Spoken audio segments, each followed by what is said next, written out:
This video, I'll be showing you how to fix Spotify keeps pausing on iPhone. It's a very simple method, so if you find this video helpful, be sure to drop a like and subscribe. Now, Spotify pausing at random is usually caused by the active session conflict or the neural engine background power saving features. So Spotify only allows one active playback stream per account. So if a computer, smart speaker, or even a browser tab starts playing, your iPhone Spotify is going to be it's going to pause immediately. So open the Spotify application, then tap the device icon on the bottom left of the player if you see it. And then if you see other devices listed as active, just make sure you tap this iPhone. Then what you want to go ahead and do is also just ensure that low power mode is turned off. So go to your settings, go to battery, scroll down and go to power mode. And if low power mode is turned on, you want to make sure to turn it off.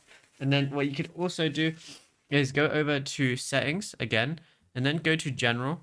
Then scroll down and go to background app refresh. Now what we want to do is ensure the main toggle is on for background app refresh. And then also for that, you want to go over to Spotify for the toggle. And then once you find Spotify, you want to make sure that Spotify is turned on as well, because that's definitely going to help too.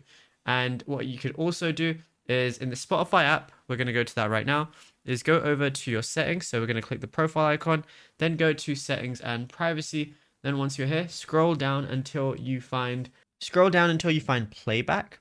And then once you're in playback, go over to gapless playback. And that's going to ensure there's literally no gaps. And you can also have a crossfade if you want to do that as well. Now, sometimes iPhones also mess up with Spotify or just any other applications that you might have a bug. So what you want to do is go over to general again, go to iPhone storage. This time, go ahead and search up Spotify. Click on it and then offload the application, which is going to clear the cache. It's not going to clear your data. You're not going to have to re-log in. Just re-download Spotify again after offloading it, and then it should be working fine. Now, if you found this video helpful, be sure to drop a like and subscribe. But also be sure to check out all our other tutorials that we've been posting on the channel as well, because there is a lot to go through and you might find something you didn't know about yet.